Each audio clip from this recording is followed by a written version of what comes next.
Alright guys, in today's video we're going to be looking at another practical for the lines tool that can be found within the CAD feature, and this will be for FabriCAM software. But before that, let's have a quick intro first.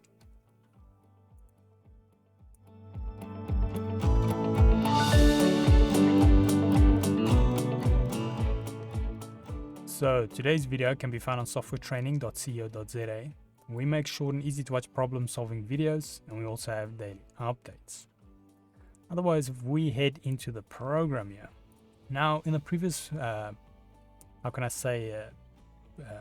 practical, we looked at creating tube shapes and filling the gap. This time we're going to up the complex just a little bit, and we're going to see, can you create a triangle using only your lines and the line 2 points.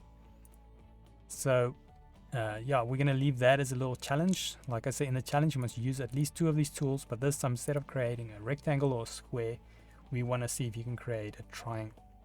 Like the previous video, you can pause here, try it out. If you don't come right, you can just come look and I'll show you the process afterwards. So you can pause now at any time, and then I'll resume just now. Okay, so if you have not gotten right, let's quickly run through the process. So this time I'm going to start once again with a baseline. I'm going to make sure I click on the icon, even if I have nothing here. Click on my screen. This time I'm going to leave my X and Y 0 is my first point. X and Y 2, let's set the X to 100 and the Y will keep at 0. Say okay, and then this is my foundation. So I'll pretty much be working around this. Now for the next point, I'm going to keep it on the line again and then click. This time I'm going to leave the top 2, or should I say I'm going to again leave the top 2 0, but now I'm going to go X. So this is on the X. I want to go exactly half, which we know it was 100, so it'll be 50. And then with the height, I'm going to go around 70, just to have it a bit more of a symmetrical triangle.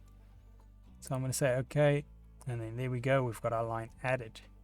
Now obviously for the next line, to save time, instead of having to calculate everything in reverse, I'm just going to go 2-point line, zoom in on this point, click the hard spot, zoom out, and then I'm zooming in. Let me zoom out some more, zoom in on the bottom one, click that spot and span it. So there we go, we've got a triangle, rather simple, very quick to create. And now I know by no means is this the way to make triangles. We have this nice little triangle tool we can use, but this is just to illustrate that you can make pretty much most of these shapes, and like I say, most of the primitive shapes just with your line tool, which is very convenient. You can do hexagons and so forth if you know the measurements. And yeah, the nice thing with something like a hexagon, for instance, you could easily just add the side lines, top lines, and then join the in-betweens, which makes the math way more simple to quickly figure out. But yeah, otherwise that is it on creating a triangle with a practical. If we head here to softwaretraining.co.za, you guys will notice we've got a variety of different softwares we do cover, and you can also isolate your search on the top right. If you do not, however, find the training videos you're looking for, just simply go here, request a training video, fill in the mini form, and then we'll do our best to try and make that for you. But otherwise, thanks guys for watching, and cheers.